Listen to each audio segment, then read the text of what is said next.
देशभरात लाखो विद्यार्थ्यांच्या प्रश्नासाठी सुरू झालेलं एक आंदोलन, त्या आंदोलनाला मिळालेला मोठा लोकसमर्थन आणि त्याच आंदोलनाभोवती आता निर्माण झालेला नवा वाद। एका बाजूला भ्रष्टाचाराविरोधात आवाज उठवणारी सीजेपी, तर दुसऱ्या बाजूला तिच्या विरोधात दाखल झालेल्या गंभीर तक्रारी। प्रश्न असा आहे की विद्यार्थ्यांच्या हक्कांसाठी सुरू झालेलं हे आंदोलन आता कायदेशीर अडचणीत अडकणार आहे का? आणि या संपूर्ण प्रकरणामागचं खरं सत्य नेमकं काय आहे? चला संपूर्ण घटनाक्रम समजून घेऊया। नीट आणि इतर स्पर्धा परीक्षांमधील कथित गैरव्यवहाराविरोधात सीजेपीने देशभर आंदोलन सुरू केले। या आंदोलनाला अनेक विद्यार्थी, पालक आणि सामाजिक संघटनेचा पाठिंबा देखील मिळाला। आंदोलन अधिक तीव्र होत असतानाच ज्येष्ठ वकील आणि राज्यसभा खासदार कपिल सिब्बल यांनी आंदोलनादरम्यान अटक किंवा कायदेशीर कारवाईला सामोरे जाणाऱ्या विद्यार्थ्यांना मदत मिळावी म्हणून 1 कोटी रुपयांचा कायदेशीर सहाय्य निधी जाहीर केला। त्यावेळी हा निर्णय विद्यार्थ्यांसाठी मोठा आधार मानला गेला। मात्र काही दिवसातच याच निधीभोवती मोठा वाद निर्माण झाला। आरटीआय कार्यकर्ते अमित तिवारी यांनी एकाच वेळी 3 वेगवेगळ्या सरकारी संस्थेकडे तक्रारी दाखल केल्याचा दावा केला आहे। पहिली तक्रार भारताच्या निवडणूक आयोगाकडे करण्यात आली। तिवारी यांचा आरोप आहे की सीजेपी ही अधिकृत राजकीय पक्ष म्हणून नोंदणीकृत नसतानाही मोठ्या प्रमाणावर देणग्या स्वीकारत आहे। जर एखादी संघटना राजकीय पक्षाप्रमाणे काम करत असेल आणि निधी गोळा करत असेल तर तिने लोकप्रतिनिधी कायदा 1951 च्या कलम 29 अ अंतर्गत नोंदणी करणे आवश्यक आहे। त्यामुळे निवडणूक आयोगाने या प्रकरणाची चौकशी करून योग्य ती कारवाई करावी अशी मागणी त्यांनी केली आहे। याचबरोबर त्यांनी केंद्रीय अप्रत्यक्ष कर आणि सीमा शुल्क मंडळाकडे म्हणजेच सीबीआयसी कडे तक्रार दाखल केली आहे। कपिल सिब्बल यांनी जाहीर केलेल्या 1 कोटी रुपयांच्या निधींवर 18% जीएसटी लागू होतो का याची तपासणी करण्याची मागणी त्यांनी केली आहे। हा निधी कोणत्या स्वरूपाचा आहे, त्यावर कर लागू होतो की नाही याचा अंतिम निर्णय संबंधित कर विभागाच्या तपासणीनंतरच स्पष्ट होणार आहे। सध्या हा केवळ तपासणीसाठी केलेला दावा आहे। मात्र सर्वाधिक चर्चेत आलेली तिसरी तक्रार महाराष्ट्र सरकारकडे करण्यात आली आहे।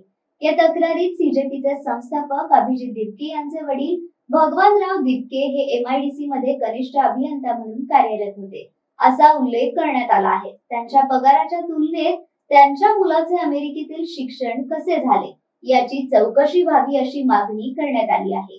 जर उत्पन्नाच्या तुलनेत जास्त मालमत्ता किंवा आर्थिक व्यवहार आढळले तर त्याची सखोल चौकशी करून आवश्यक ती कारवाई करण्यात यावी असे तिवारी यांचे म्हणणे आहे। मात्र आतापर्यंत या आरोपाची कोणत्याही सरकारी यंत्रणेने पुष्टी केलेली नाही आणि कोणताही निष्कर्षही जाहीर झालेला नाही। याच दरम्यान अमित तिवारी यांनी आणखी एक मुद्दा उपस्थित केला। त्यांच्या मते सुरुवातीला सीजेपीचे आंदोलन विद्यार्थ्यांच्या प्रश्नांपुरते मर्यादित होते, पण नंतर आंदोलनादरम्यान पंतप्रधान नरेंद्र मोदी त्यांच्या दिवंगत आई तसेच परदेशी नेत्यांशी असलेल्या संबंधांबाबत आक्षेपार्ह वक्तव्ये करण्यात आली। या वक्तव्यांविरोधातही त्यांनी तक्रार दाखल केली असून सार्वजनिक आंदोलनात अशा प्रकारची भाषा वापरणे अयोग्य असल्याचे त्यांनी म्हटले आहे।